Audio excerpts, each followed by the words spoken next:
Nakakakit din ng puno si Bokyo. Ayan oh. Kasilip oh. Kasilip si Bokyo oh. Bokyo.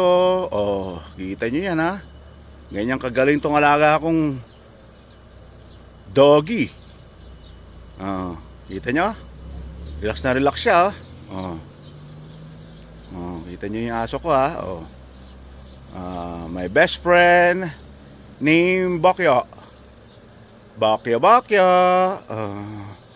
Mamaya kakakain ha. Hey, chiki. Bokyo, chiki.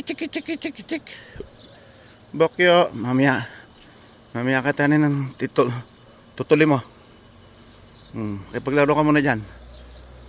Bihira ka na nakakalabas eh. Kaya dito muna tayo sa labas. Paglaro ka sa mga pusa. Ayan yung mga pusa oh. Ayan yung mga pusa oh. Si Bokyo. Nasa taas ng puno si Bokyo. Bokyo. Ang aking best friend na alaga, si Bokyo.